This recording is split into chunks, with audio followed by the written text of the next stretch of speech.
Dear students, class 12th के NCERT solutions हम लोग प्रोवाइड कर रहे हैं। पूरा सिंगल शॉट में सभी क्वेश्चन आपको सॉल्व मिलेंगे। आईटीजी मास्टर का ये कंटेंट इंडिया का सबसे अच्छा कंटेंट रहा है। 2008 से लेकर 2016 तक इंडिया का मोस्ट व्यूड सब्सक्राइब कंटेंट रहा है। इसमें एनसीईआरटी के वो क्वेश्चन भी इंक्लूड हैं जो अब एनसीईआरटी ने हटा दिए हैं। क्यों हटाए? क्वेश्चन को थोड़ा सिंप्लीफाई करने के लिए, एक्सरसाइज को सिंपल करने के लिए, बच्चों पर लोड कम करने के लिए। लेकिन बहुत अच्छे किस्म के जो क्वेश्चन है वो आपको देखने को मिलेंगे एंड में। तो आप पहले वाले जो एक्सरसाइज में हैं, और जो आप अगर नीट जेई की तैयारी कर रहे हैं तो आप फिर लास्ट वाले जो एक्सरसाइज के जो अभी हटा दिए वो भी इसमें इंक्लूडेड हैं। तो वो क्वेश्चन भी कर लीजिए, क्योंकि उससे जो कंसेप्ट क्लियर होंगे जो किसी भी चीज़ से कभी भी क्लियर नहीं होंगे बहुत। और आपका जेई नीट भी प्रिपरेशन हो जाएगा और एनसीईआरटी के भी कंसेप्ट कवर हो जाएंगे। और लाइक शेयर सब्सक्राइब जरूर करिए और अपने फ्रेंड्स को दिए, और हमारा ऐप इंस्टॉल करिए। हमारे ऐप से सारे क्वेश्चन, सारे कंसेप्ट आपको मिलते रहेंगे। सारे वीडियो आपको ऐप से ही एक्सेसिबल हो जाएंगे। Thank you very much. 12.1 Choose the correct alternatives from the clues given at the end of each statement. The size of the atom in Thomson model is space the atomic size in Rutherford model much greater than, no different from, much less than. Size of atom जो है Thomson model में वह size of Rutherford model के atom के almost equal होता है, इसलिए हमारा आंसर हो जाएगा no different from the atomic size in Rutherford model. That is true. In the ground state of dash, electrons are in stable equilibrium, while in space electrons always experience a net force. In ground state of, यहां हमें लिखना चाहिए Thompson या Rutherford. In the ground state of Thomson model, electrons are in stable equilibrium, while in Rutherford's model electrons always experience a net force. Yes, actually Thompson model में ground state energy define हुई थी, और यहां पर हम Thompson model लेंगे, यहां पर हम रदरफोर्ड मॉडल लेंगे. रदरफोर्ड मॉडल में उसे हमेशा एक नेट फोर्स लगता रहता है. तो मॉडल की थ्योरी पढ़ने से हमें और अच्छे समझ में आएगा. A classical atom based on space is doomed to collapse. Rutherford model, Rutherford model ने जो आइडिया बताया था उसके अकॉर्डिंग इलेक्ट्रॉन धीरे धीरे गोल गोल घूमते घूमते अल्टीमेटली न्यूक्लियस में गिर जाएगा and doomed to collapse. This is the answer here. Rutherford model is doomed to collapse. D देखते हैं. An atom has nearly continuous mass in a. Continuous mass distribution था थॉमसन मॉडल में, but has a highly non uniform mass distribution in Rutherford model. Rutherford model में mass जो था वो almost nucleus पे था, बाकी थोड़ा बहुत मास इलेक्ट्रॉन्स कंसिस्ट करते थे जो न्यूक्लियस के आसपास चक्कर लगाते थे.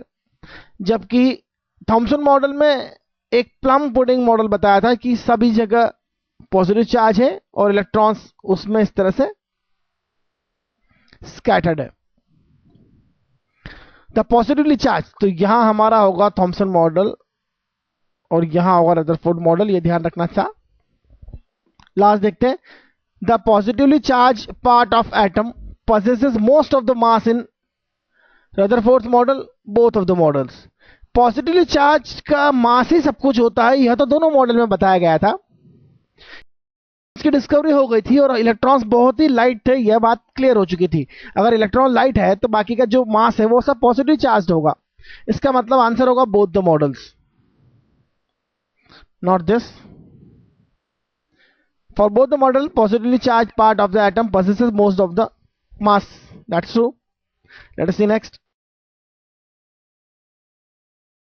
12.2 Suppose you are given a chance to repeat the alpha particle experiment using a thin sheet of solid hydrogen in place of gold foil. Hydrogen is a solid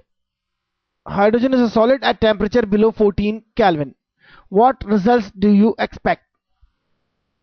alpha particle का size देखिए क्या होता है. Alpha particle का size और मास देखिए. It is 4 times the mass of an hydrogen atom nearly. Mass of alpha particle is nearly mass of hydrogen atom. तो अगर हाइड्रोजन एटम का आपने इस तरह से सॉलिडिफाई किया और उस पर अल्फा पार्टिकल को बॉम्बार्ड किया तो क्या होगा? यह तो वही बात हुई कि एक छोटी बॉल को बड़ी बॉल से आपने हिट किया। तो स्कैटरिंग किस तरह से होगी? यह बॉल आगे चली जाएगी और बड़ी बॉल भी उसी डायरेक्शन में चली जाएगी। बहुत हल्के एंगल्स का डिफ्लेक्शन होगा। डिफ्लेक्शंस जो होंगे वह बहुत ही स्मॉल एंगल्स पर होंगे और फुल 180 डिग्री रिफ्लेक्शन तो इम्पॉसिबल है। तो large angle, even large angle की बात करें तो 180 तो दूर, बहुत छोटे एंगल्स भी पॉसिबल नहीं होंगे। तो this is very simple that we have seen in collision theory in classical mechanics. Let us see next. What is the shortest wavelength present in the Paschen series of spectral lines? Wavelength का reciprocal जो होता है hydrogen atom का spectrum में, R that is Rydberg constant, R is 1.1 10 to the power 7 metre inverse. यह होता है 1/n1 square minus 1/n2 square. Paschen series में क्या होता है? सीरीज देखिए, लाइमन बामर पाशन सीरीज में n1 जो होता है जहां पर इलेक्ट्रॉन पहुंचता है वापस, दैट इज ऑलवेज 3। तो 1/λ is r 1/n1 that is 3 square minus n2। Shortest wavelength का मतलब हुआ मैक्सिमम एनर्जी। शॉर्टेस्ट वेवलेंथ का मतलब फ्रीक्वेंसी, मैक्स फ्रीक्वेंसी का मतलब हुआ मैक्स एनर्जी, और मैक्स एनर्जी का मतलब हुआ कि इलेक्ट्रॉन n3 एटम में आता है, n is equal to infinity से सीधे n3 में आता है। तो करस्पॉन्डिंग इमिशन जो होगा पाशन सीरीज की शॉर्टेस्ट वेवलेंथ पर होगा। तो यहां इंफिनिटी का स्क्वायर हो जाएगा, दैट इज 0। तो लैम्ब्डा की वैल्यू हो जाएगी 9/r, that is 9/1.1 into 10 to the power 7। 9/1.1, यह अगर हम 3 डिजिट तक देखें तो होगा 820 nanometre. So this is the answer. इस बात को ध्यान रखिए, कौन सी सीरीज की कौन सी वेवलेंथ आपको फाइंड करना है। शॉर्टेस्ट वेवलेंथ कब होगी? जब मैक्सिमम एनर्जी होगी, और मैक्सिमम एनर्जी होगी जब दूर से, बहुत दूर से इलेक्ट्रॉन आता है। और पाशन सीरीज का फाइनल डेस्टिनेशन जो है वो n3 है, उसके लिए प्रिंसिपल क्वांटम नंबर 3 है। That's it. तो आगे देखते हैं हम 12.4। A difference of 2.3 electron volts separates two energy levels in an atom. What is the frequency of radiation emitted when the atom make a transition from upper level to the lower level? Energy का जो difference होता है वह photon की energy के equal होता है, emitted photon की एनर्जी के इक्वल होता है। और हम देख चुके हैं यह होगा 2.3 इलेक्ट्रॉन वोल्ट को जूल में कन्वर्ट कर लिया है अब हमने। तो फ्रीक्वेंसी हो जाएगा 2.3 into 1.6 10 to the power minus 19 divide by Planck constant that is 6.62 10 to the power minus 34. Solving this up to 2 significant digit, it 6 10 to the power 14 hertz. That's simple. तो बहुत सिंपल सी बात है, जो इमिशन होगा वह energy difference के equal का photon होगा, और उसकी फ्रीक्वेंसी हम बड़ी आसानी से कैलकुलेट कर सकते हैं प्लैंक फॉर्मूला से। 12.5 The ground state energy of hydrogen atom is minus 13.6 electron volt. What are the kinetic and potential energies of the electron in this state? दो बातें हमेशा याद रखना चाहिए। पोटेंशियल एनर्जी जो होती है -2 टाइम्स द काइनेटिक एनर्जी होती है। टोटल एनर्जी जो होती है पोटेंशियल प्लस काइनेटिक एनर्जी होती है। पोटेंशियल को अगर माइनस काइनेटिक सब्स्टिट्यूट करें, 2 टाइम्स काइनेटिक सब्स्टिट्यूट करें, तो टोटल एनर्जी फाइनली हो जाएगा माइनस द काइनेटिक। तो एक और बात हमारे सामने, total energy minus the kinetic energy. और यह बात हम थ्योरी में बहुत अच्छे से डिस्कस कर चुके हैं। total energy is minus 13.6, that is given electron volt. So k will be positive of that because minus k is this, so k will be 13.6 electron volt.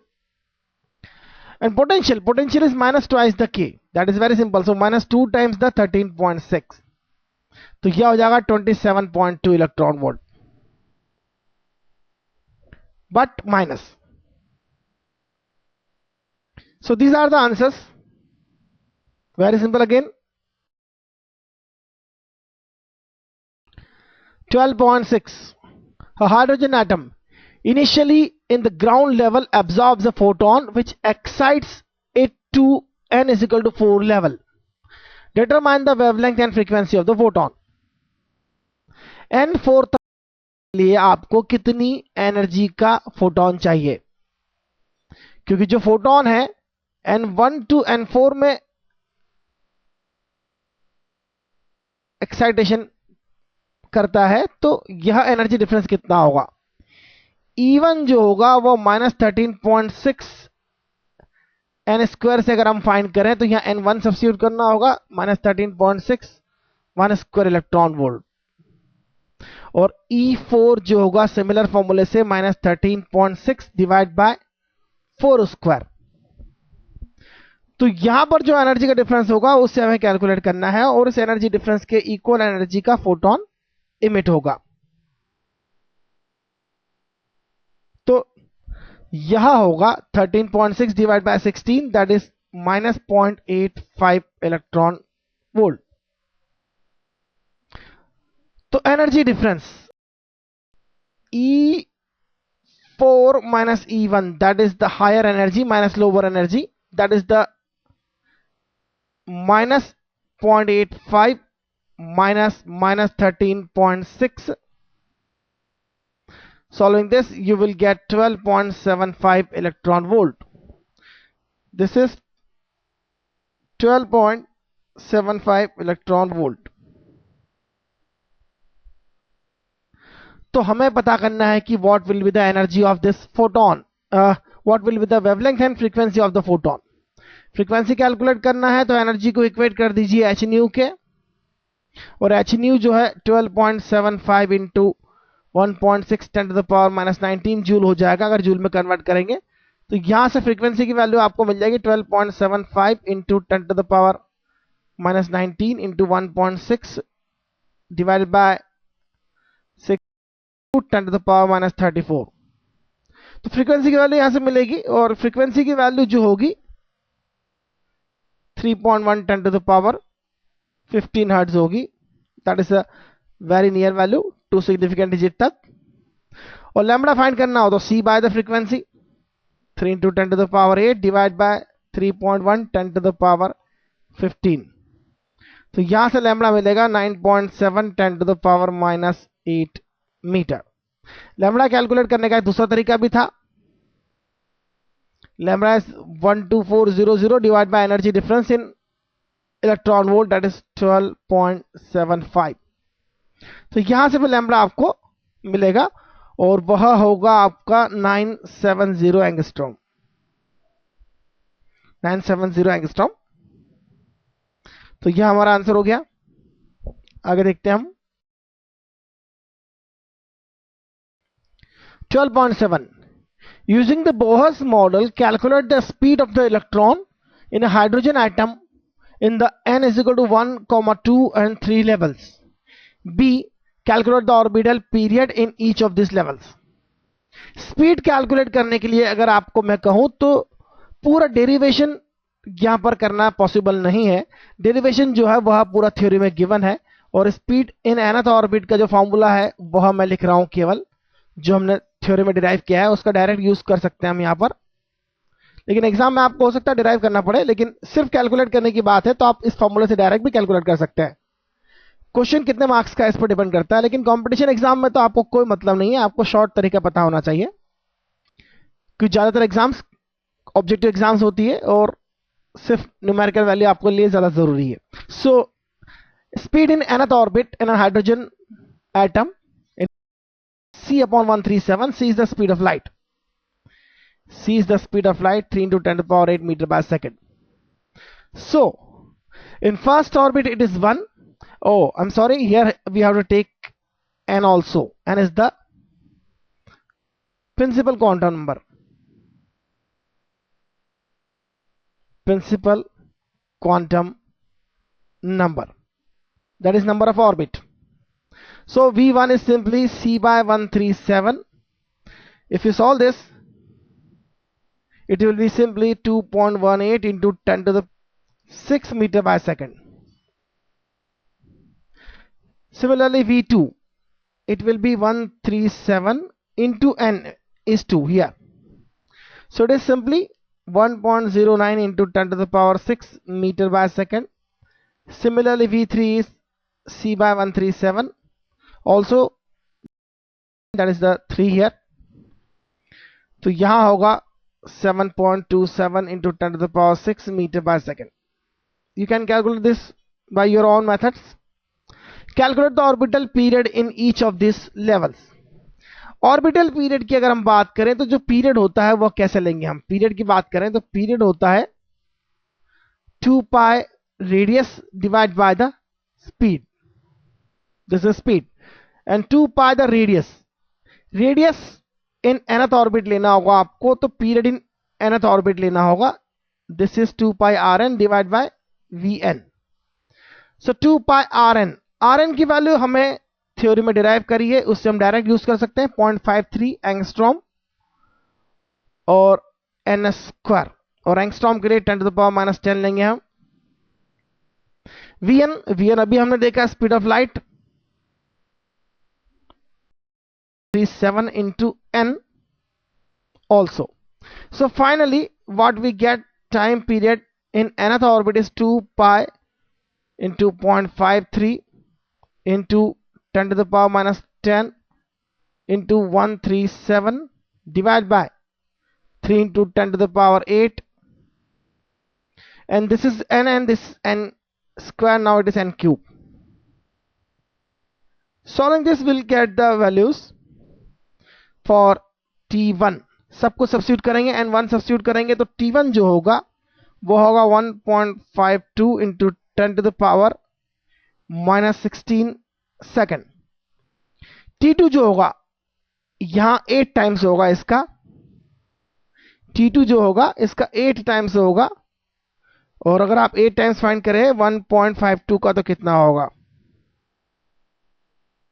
This will be about 1.22 into 10 to the power minus 15 second now.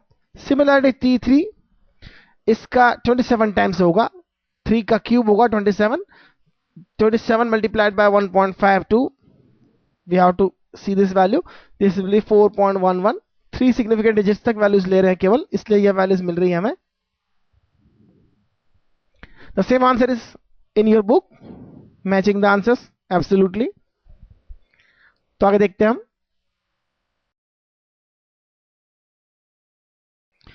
12.8.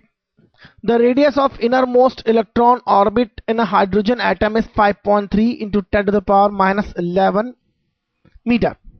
What are the radii of n is equal to 2 and n is equal to 3 orbits? Rn is basically r naught n square that we know in the theory, and here r naught is already 0.53 into 10 to the power minus 10. हम हमेशा इस तरह से लिखते हैं, angstrom में ज्यादातर use करते हैं हम लोग values.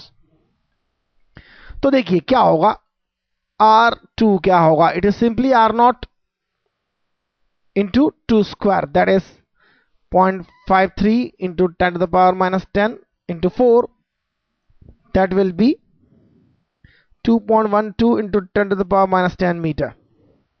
Similarly r3 will be 0.53 into 9 into 10 to the power minus 10. 9 से मल्टीप्लाई करेंगे तो 4.77 into 10 to the power minus 10 meter होगा. So very simple. This is very simple and interesting, and always this is the marks producing chapter. See next. 12.9. A 12.5 electron beam is used to bombard gaseous hydrogen at room temperature. what series of wavelength will be emitted? What series of wavelength will be emitted? यदि हम देखें यहां पर तो energies का difference क्या है? E2 minus E1 क्या है? E2 जो होगा -13.6 डिवाइड बाय 2 स्क्वायर होगा. हमारे पास एनर्जी इन nth ऑर्बिट का फॉर्मूला है -13.6 electron volt divide by n square. This is the energy in nth orbit, total energy of a electron in nth orbit, obviously in the hydrogen atom. So E2 minus E1 यदि आप calculate करेंगे तो यह हो जाएगा -3.4 and यह हो जाएगा 13.6. This is 1 square. Difference will be 10.2 electron volt. So this electron beam can hit the lowermost orbiting electron to reach to second orbit. Also हमें यह भी देखना होगा, is it possible to excite the electron from n is equal to 1 to 3? We have to calculate the energy difference E3 minus E1. That is minus 13.6 divided by 3 square minus 13.6 divided by 1 square. इसे अगर हम देखेंगे तो यह होगा 12.08, क्योंकि यह होगा 1.51. और इसी तरह से E4 माइनस E1 अगर हम कैलकुलेट करेंगे तो यह हम पहले चैप्टर में पहले क्वेश्चन में भी कैलकुलेट कर चुके हैं. यह होगा 12.75. तो यह अगर आप डिफरेंस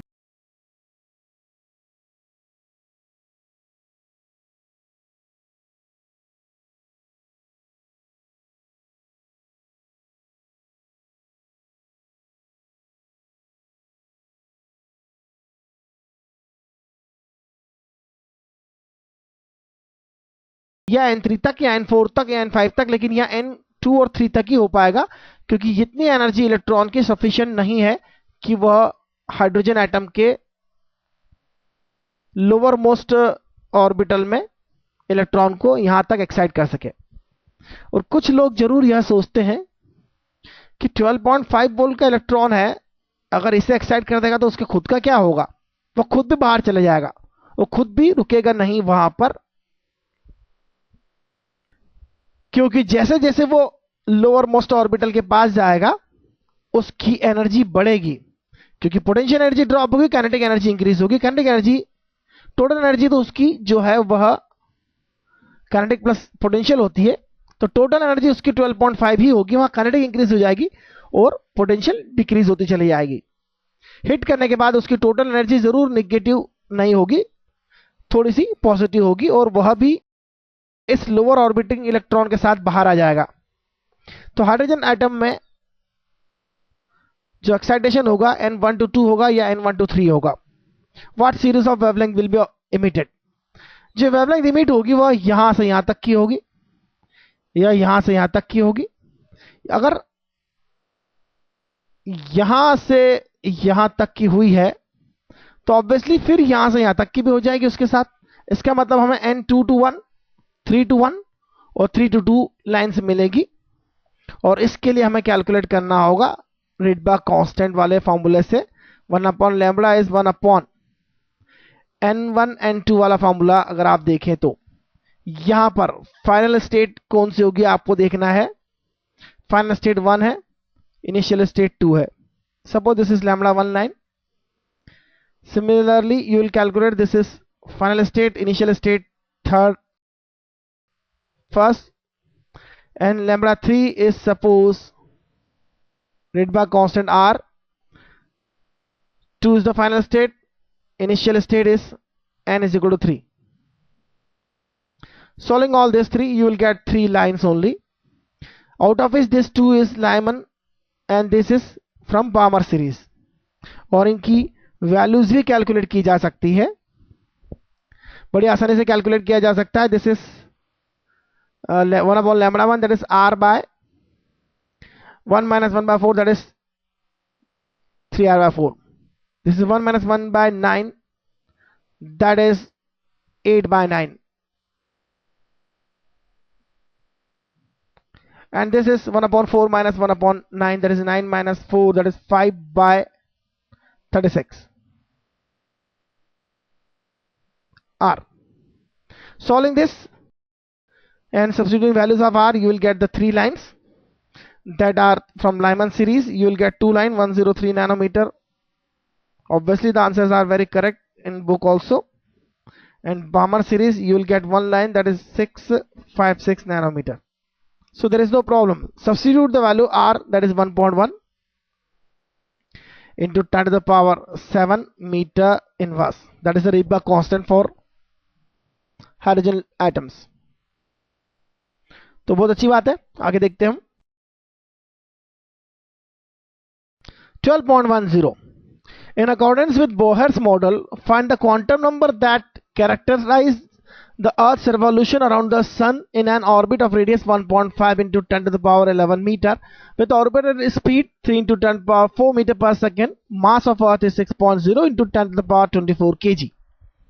अगर बोहर मॉडल की तरह अर्थ को भी उसकी एनर्जी और रेवोल्यूशन के लिए क्वांटाइज करें, उसके ऑर्बिट को क्वांटाइज करें, तो क्वांटाइजेशन के अनुसार mvr will be equal to nh upon 2 पाई.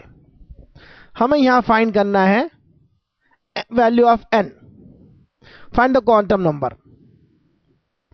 क्योंकि क्वांटम नंबर मिलेगा तो हम कह सकेंगे कि अर्थ जो है सन के अराउंड इतने नंबर के ऑर्बिट में मूव कर रही है. तो आइए देखते हैं क्वांटम नंबर n की वैल्यू क्या होगी.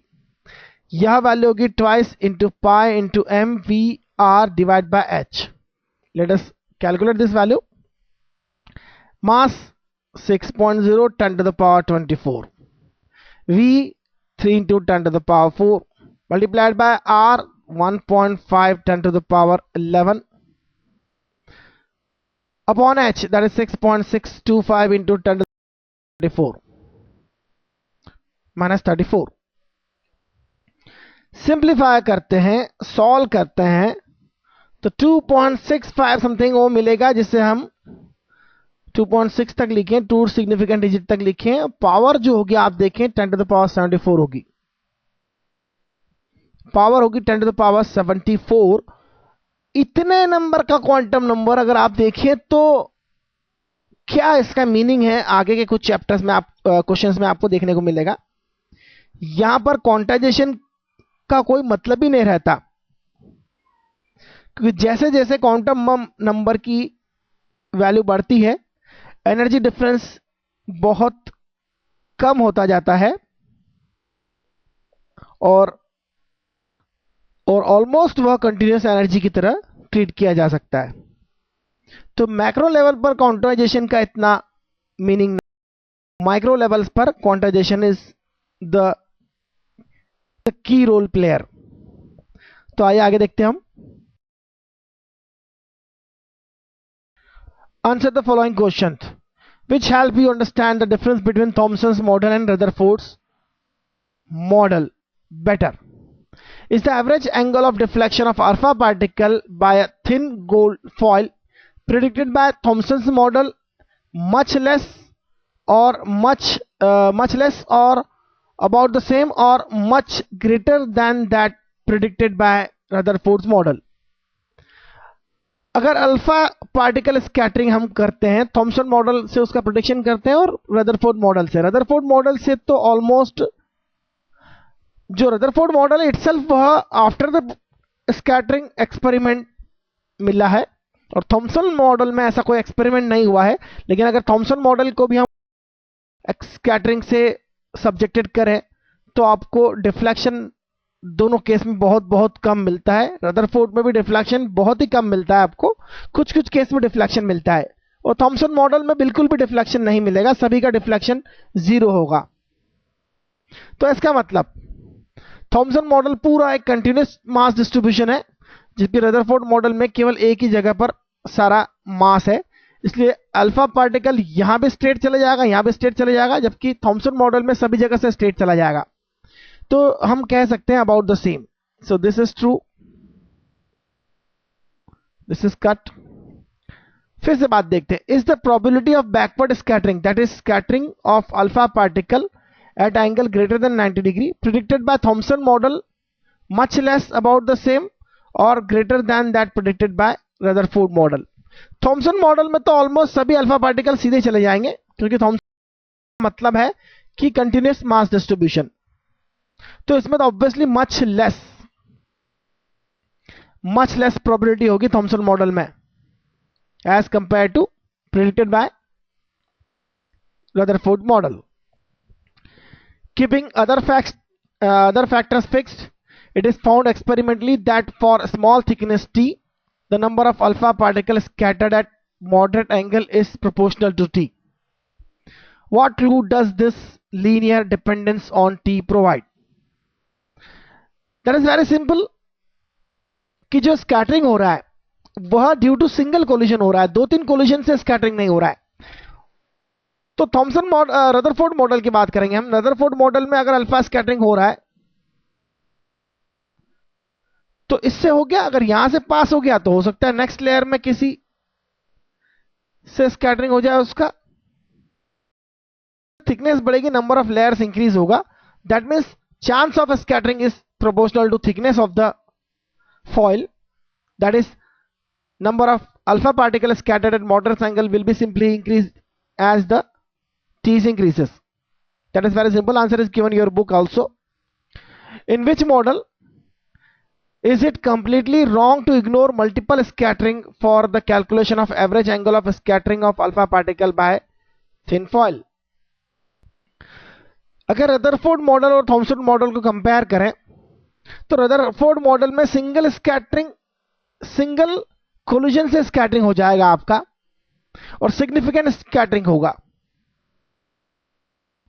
और इसमें हम इग्नोर कर सकते हैं कि मल्टीपल स्कैटरिंग नहीं हो रहा है. लेकिन अगर थॉमसन मॉडल में हम देखें तो एक सिंगल जो अल्फा पार्टिकल है मल्टीपल स्कैटरिंग डिविएट होगा, सिंगल स्कैटरिंग से कभी डिविएट नहीं होगा. अगर डिविएशन मिलता है इसका मतलब वो मल्टीपल स्कैटरिंग से हो रहा है, 2 3 4 5 50,000 से स्ट्राइक कर कर अल्फा पार्टिकल अपने पाथ डिविएट करता है. तो इसमें हम इग्नोर नहीं कर सकते मल्टीपल स्कैटरिंग को. तो कुल मिला के आपको भी काफी कंफ्यूजन लगेगा क्योंकि ये जो मॉडल है वह तो मॉडल है, लेकिन जो मॉडल आफ्टर द एक्सपेरिमेंट है उसे आप किसी भी तरह से अवॉइड नहीं कर सकते. Rutherford model is after the experiment of alpha particle. Before that no one can say about anything about alpha particles and their scattering about the Thomson model as well. So it is not possible to compare the alpha particle with Thomson model and Rutherford model. So see your answer also in the book and think about that. Exercise 12.12. The gravitational attraction between electron and proton in a hydrogen atom is weaker than Coulomb attraction by a factor of 10 to the power minus 40. That we know that. An alternative way of looking at this fact is to estimate the radius of first Bohr orbit of a hydrogen atom if electron and proton were bound by gravitational attraction. You will find the answer interesting. If there is only gravitational attraction, then what will be that? It is G, universal gravitational constant, mass of electron, mass of proton divided by r square, that is the distance between them. This must be equal to mass of electron, speed of electron square divided by r, that is radius of circular orbit. तो gravitational force के centripetal force के equal होगा और quantization mvr nh upon 2 पाई तो होगा ही होगा. This will be mass of electron. r cancel कर देते हैं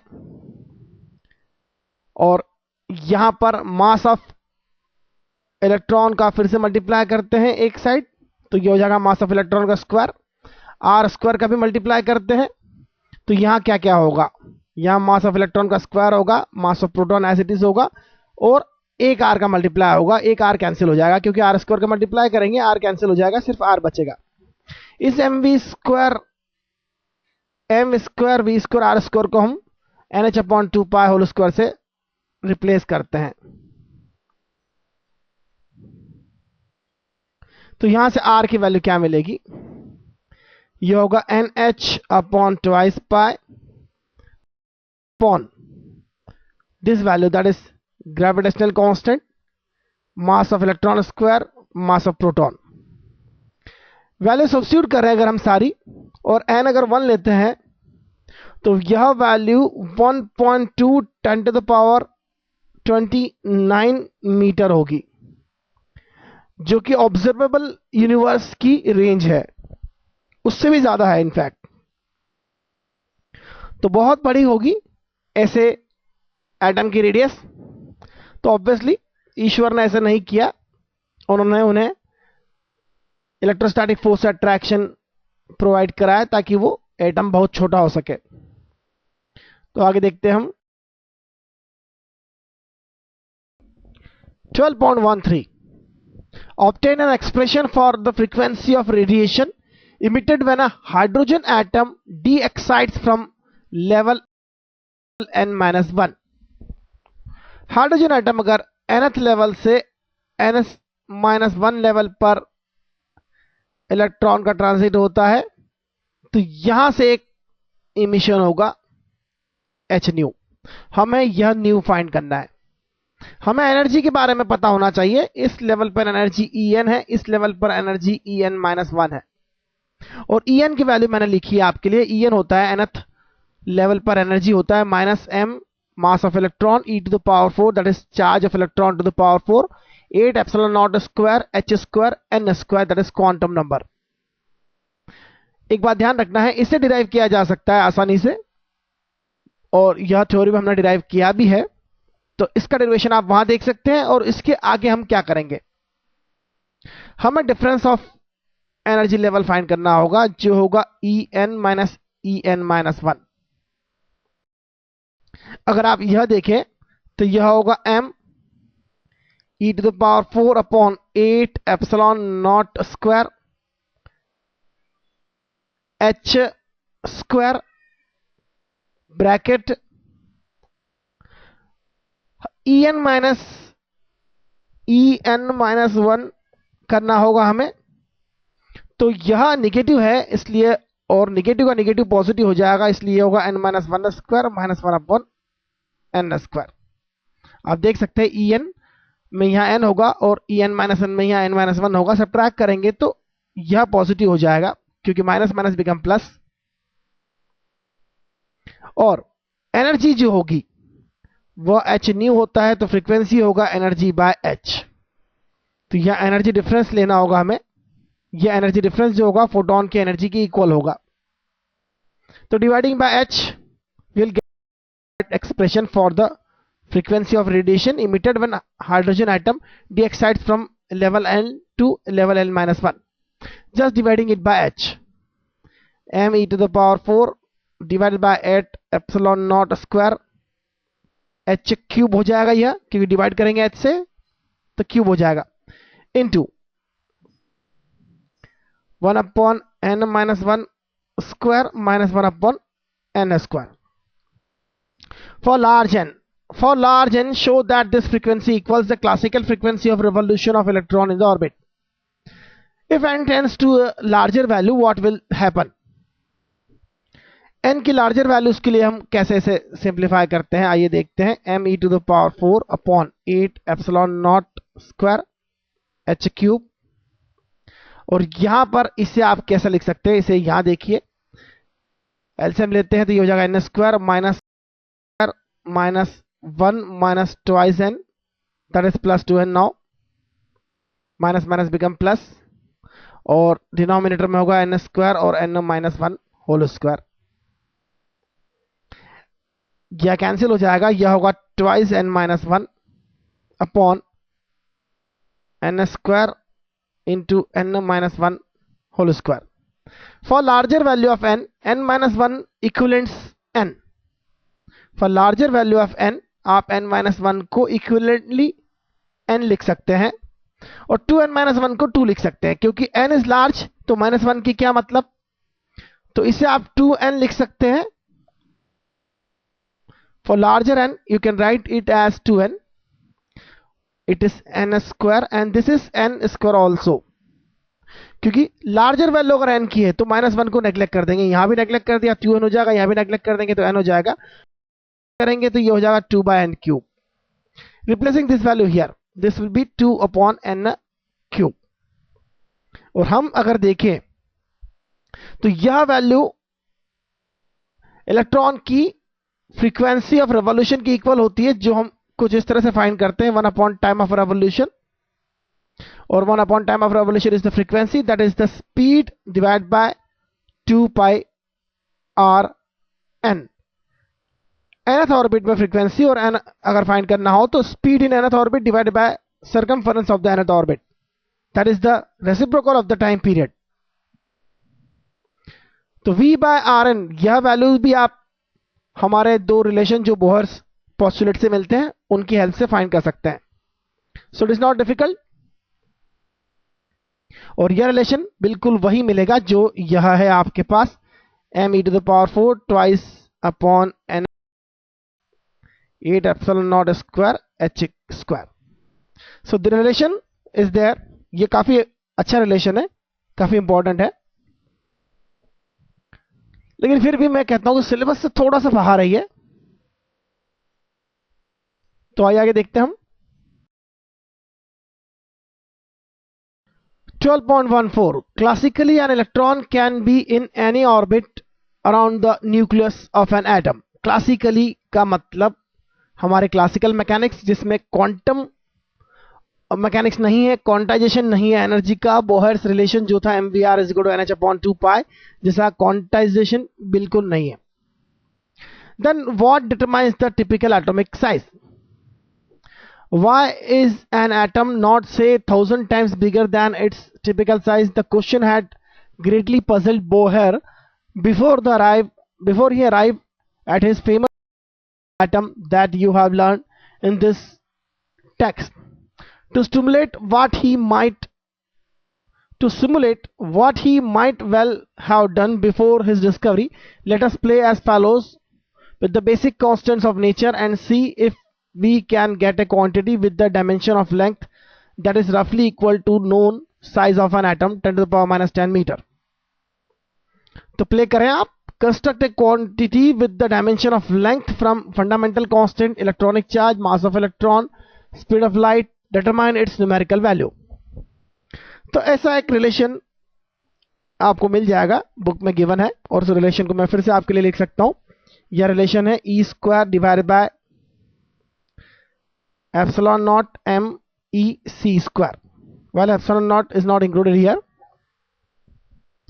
you will find that the length obtained in A as many orders of magnitude smaller than the atomic dimensions. इसके अगर order देखें तो ये 10⁻⁻12 मीटर होगा, लेकिन एटम का जो साइज होता है वो 1 एंगस्ट्रॉम के आसपास होता है. स्टार्टिंग एटम्स जो होते हैं 1 एंगस्ट्रॉम के आसपास होते हैं. Than the atomic dimension. Further, it involves c, that is the speed of light. But energies of atom are mostly in non-relativistic domain, where c is not expected to play any role.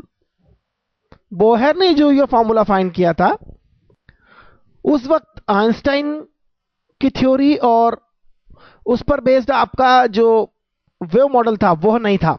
In fact de Broglie wave model नहीं था, लेकिन उन्होंने उसके पहले ही mvr = nh/2π find कर लिया था.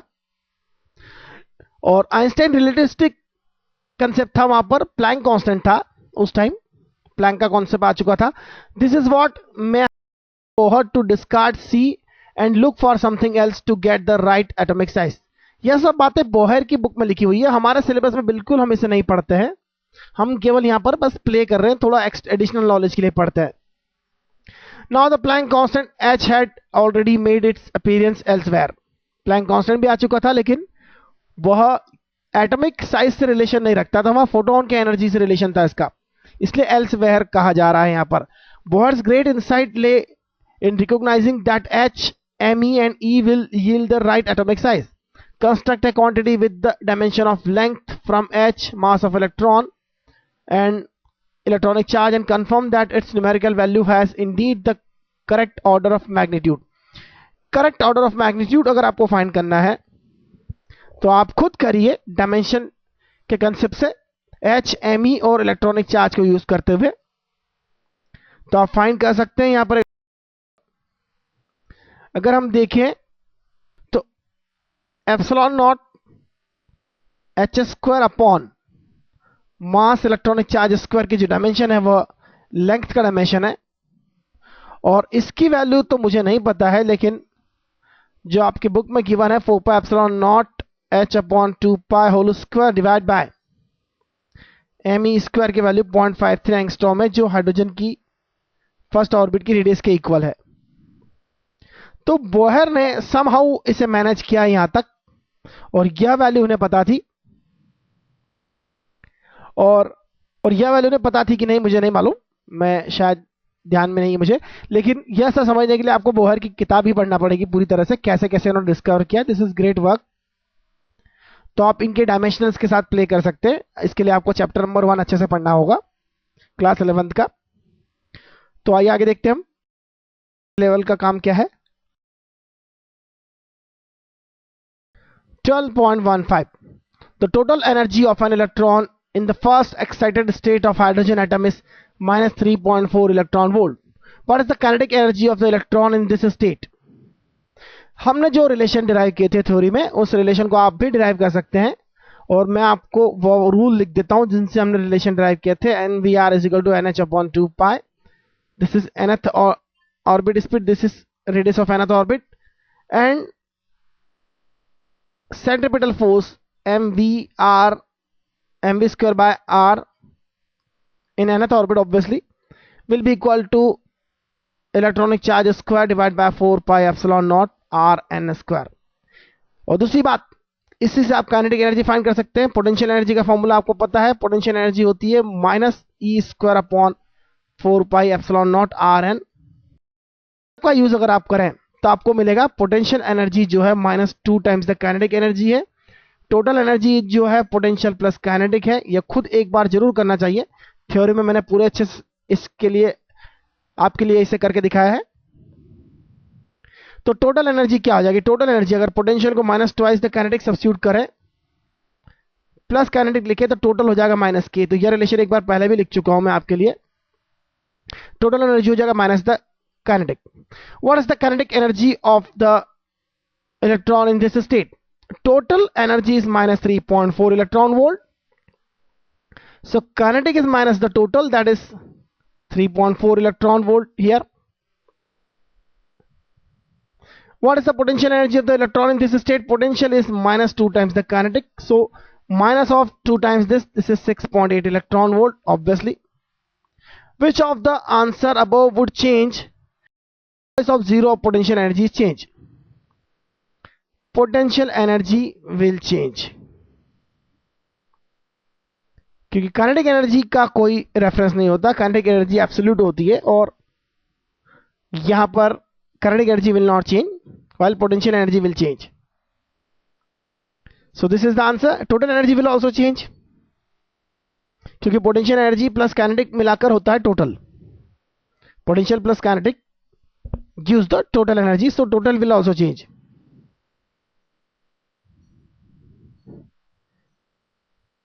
तो आपके लिए लिखा है मैंने। आइए आगे देखते हैं हम।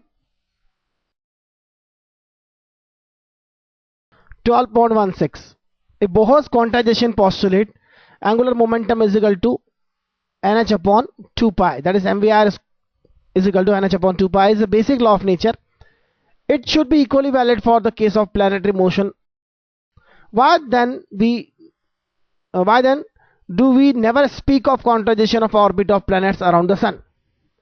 एक बात आपने देखा था, हाइड्रोजन का जो एनर्जी लेवल था फर्स्ट ऑर्बिट में इस तरह से था, सेकंड ऑर्बिट में कुछ इस तरह से लिए जाए तो थर्ड ऑर्बिट में कुछ इस तरह से होगा, फोर्थ में उसके पास, फिफ्थ में उसके पास बहुत पास। प्लैनेटरी मोशन के लिए अगर हम n की बात करें तो it is 10 to the power 70 to 10 to the power 74। अगर n इतना बड़ा है तो आप खुद सोच सकते हैं कि एनर्जी लेवल्स में कितना कम डिफरेंस होगा। जहां 3-4 में ही हमें ड्रॉ करने में मुश्किल हो रही है, वहां एनर्जी लेवल्स में डिफरेंस बहुत कम होगा, इनफाइनाइटली स्मॉल कहा जा सकता है, जो फिजिक्स में, जो मैथमेटिक्स में हम dx लिखते हैं, dx टेंड्स टू 0, जिसे हम डिफरेंशियल x कहते हैं, that is infinitesimally small. So difference between energy levels will be infinitesimally. That means it is almost a continuous quantity. So we never speak about the quantization because it is almost like a continuous quantity, like in classical mechanics. So there is no need to consider quantization in macro system. It is only useful and very useful in micro systems. तो आगे देखते हैं हम 12.17. Obtain the first Bohr's radius and ground state energy of a muonic hydrogen atom, that is an atom in which negatively charged muon, negative mu जिसे कहा जाता है, of mass about 207 times the mass of electron orbits around a proton. यह question बहुत ही ज्यादा जगह आपको मिलेगा, बहुत जगह आपको मिलेगा, क्योंकि इसमें आपको बेसिक कंसेप्ट यूज करना होगा, वही जो है. अगर म्योनिक मास अगर हम m लेते हैं, that is 207 times the mass of electron, तो हम बोहर्स रूल को फिर से लिख सकते हैं. mv r will be nh upon 2 pi.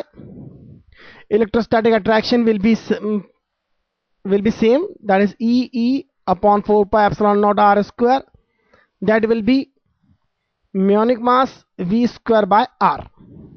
Centripetal force will be provided by electrostatic attraction. Charge तो वही होता है जो इलेक्ट्रॉन का चार्ज होता है, इसलिए कोई प्रॉब्लम नहीं है. यहां से अगर आप रेडियस का फॉर्मूला डिराइव करते हैं तो आपको मिलेगा radius is proportional to 1 upon m. यह फॉर्मूला हमने थ्योरी में डिराइव किया है, इसलिए ज़्यादा स्पेस हमें यूटिलाइज करनी है. तो r proportional to 1 upon m होता है. इसका मतलब यदि आप r electronic, r muonic atom की देखें तो यह होगा muonic mass divide by electronic mass, और muonic mass is 207 times the electronic mass, that is 207 me upon me. Cancel हो जाएगा. तो r म्योनिक जो होगा, r इलेक्ट्रॉनिक डिवाइड बाय 207 होगा, और r इलेक्ट्रॉनिक तो हमें पता है 0.53 10 टू द पावर माइनस 10 होता है, डिवाइड बाय 207. तो r म्योनिक की वैल्यू हमें मिल जाएगी 2.56 into 10 to the power minus 13 metre. और यह हमारा r हो गया, रेडियस मिल गया हमें. ग्राउंड स्टेट एनर्जी हमें फाइंड करना है. nth ऑर्बिट में एनर्जी का फॉर्मूला क्या होगा? nth ऑर्बिट में एनर्जी या ग्राउंड स्टेट में एनर्जी, जो भी एनर्जी है वह आपकी प्रोपोर्शनल होगी.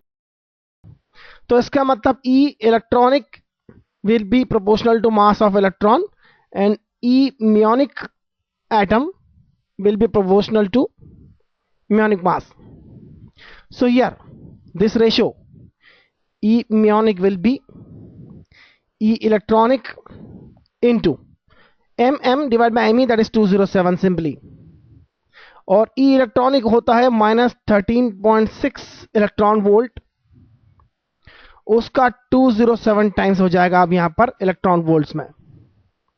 तो मल्टीप्लाई करेंगे तो it will be nearly 2.8, obviously negative kilo electron volt. तो यह हमारा रिलेशन है और काफी इंटरेस्टिंग है. इससे आर और एनर्जी और सारी चीजें एक बार अपने हाथ से डिराइव करके देखना चाहिए, खुद डिराइव सबको. तो आइए आगे देखते हैं हम.